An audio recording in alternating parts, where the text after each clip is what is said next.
Shalom saudara-saudara yang dikasihi Tuhan Yesus. Kiranya kemurahan dan kebaikan senantiasa mengikuti kita sepanjang hidup kita. Mari kita berdoa untuk memulai renungan ini. Tuhan Allah kami yang perkasa, Allah yang melakukan perkara-perkara ajaib dalam hidup kami mengucap syukur atas penyertaan dan perlindungan-Mu bagi kami. Terima kasih Engkau telah mencukupkan segala yang kami perlukan, dan dengan iman kami percaya Engkau mendengar dan menjawab doa-doa kami. Terima kasih ya Bapa. Sebentar kami mau mendengarkan firman-Mu. Kami siapkan hati kami untuk menerima berkat firman-Mu yang baru. Dalam nama Tuhan Yesus Kristus kami berdoa dan mengucap syukur. Amin. Saudara yang terkasih, bukanlah suatu rahasia bahwa orang-orang Kristen juga sering patah semangat karena penderitaan. Seringkali kita merasa bersalah dan tidak yakin apa yang harus dilakukan tentang penderitaan. Kita tahu bahwa Allah itu baik, mengasihi kita dan memberikan kita kasih karunia. Tetapi kadang-kadang kekristenan kelihatannya tidak bekerja karena kita sedang menderita. Kondisi seperti itu disebut tawar hati. Tawar hati umumnya disebabkan kekecewaan, putus asa, dan hilangnya pengharapan. Tuhan tahu betapa berbahayanya apabila seseorang menjadi tawar hati. Jadi kali ini kita akan belajar dari seorang pemimpin besar yaitu Yosua yang menggantikan Musa untuk memimpin bangsa Israel memasuki tanah perjanjian. Yosua 1 ayat 6-9 demikian tertulis. Kuatkan dan teguhkanlah hatimu, sebab engkaulah yang akan memimpin bangsa ini memiliki negeri yang kujanjikan dengan bersumpah kepada nenek moyang mereka untuk diberikan kepada mereka. Hanya kuatkan dan teguhkanlah hatimu dengan sungguh-sungguh. Bertindaklah hati-hati sesuai dengan seluruh hukum yang telah diperintahkan kepadamu oleh hambaku Musa. Janganlah menyimpang ke kanan atau ke kiri, supaya engkau beruntung kemanapun engkau pergi. Janganlah engkau lupa memperkatakan kitab Taurat ini, tetapi renungkanlah itu siang dan malam, supaya engkau bertindak hati-hati sesuai dengan segala yang tertulis di dalamnya. Sebab dengan demikian perjalananmu akan berhasil dan engkau akan beruntung.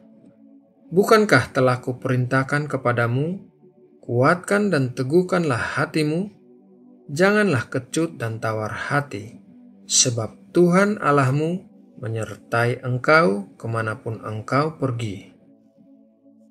Setelah kematian Musa, Yosua memiliki tanggung jawab yang berat untuk menggantikan Musa, karena Musa adalah seorang pemimpin yang hebat. Oleh karena itu, Tuhan sampai 3 kali menyuruh Yosua untuk menguatkan dan meneguhkan hatinya.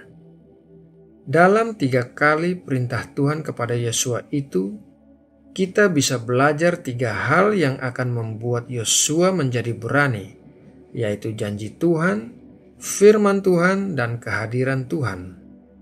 Mari kita lihat yang pertama, yaitu janji Tuhan. Yosua 1 ayat 6 demikian tertulis. Kuatkan dan teguhkanlah hatimu, sebab engkaulah yang akan memimpin bangsa ini memiliki negeri yang kujanjikan dengan bersumpah kepada nenek moyang mereka untuk diberikan kepada mereka. Dalam ayat tersebut, Tuhan berjanji bahwa bangsa Israel akan memasuki tanah perjanjian.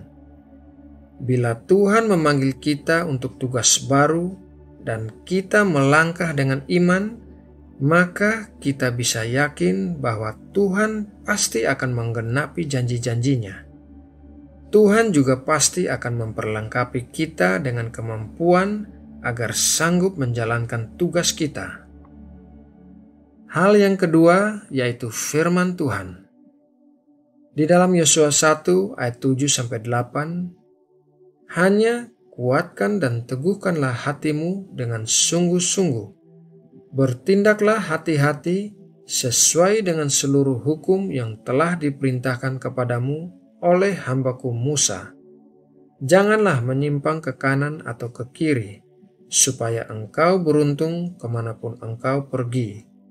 Janganlah engkau lupa memperkatakan kitab Taurat ini, tetapi renungkanlah itu siang dan malam, supaya engkau bertindak hati-hati sesuai dengan segala yang tertulis di dalamnya.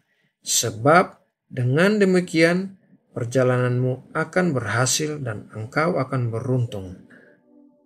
Pertama-tama, Tuhan menyuruh Yosua untuk bertindak hati-hati dalam mematuhi seluruh perintah Tuhan. Kemudian, Yosua harus memperkatakan firman Tuhan dan merenungkan firman Tuhan itu siang dan malam. Dengan kata lain, Yosua harus membaca, mempelajari, dan menerapkan firman Tuhan secara rutin. Hal yang ketiga yaitu kehadiran Tuhan. Yosua 1 ayat 9 demikian tertulis, "Bukankah telah kuperintahkan kepadamu, kuatkan dan teguhkanlah hatimu, janganlah kecut dan tawar hati, sebab Tuhan Allahmu menyertai engkau kemanapun engkau pergi." Yosua akan menghadapi raksasa dan kota-kota berbenteng, tetapi dia tidak perlu takut karena Allah sendiri menyertainya. Saudara yang terkasih, apapun yang terjadi, masalah sebesar apapun yang ada di depan kita, seperti halnya Yosua, kita harus percaya janji-janji Tuhan, percaya pada firman Tuhan yang kita baca, dan percaya pada kehadiran Tuhan di dekat kita. Dengan demikian, kita akan berhasil dan beruntung kemanapun kita pergi. Nah, sahabat terkasih, mari kita berdoa untuk menutup renungan ini. Allah Bapa yang Maha Kuasa, terima kasih atas berkat firman-Mu yang diberikan bagi kami hari ini. Setiap kami yang bersatu teduh saat ini pasti memiliki masalah kami masing-masing. Tetapi seperti apa yang Engkau katakan dalam firman-Mu, kami mau menguatkan dan meneguhkan hati kami agar kami tidak tawar hati dan patah semangat. Kami percaya akan janji-janji-Mu, firman-Mu yang kami baca, dan kehadiran-Mu dalam hidup kami. Bawa kami keluar dari semua masalah kami sebagai pemenang, sebagai kepala dan bukan ekor.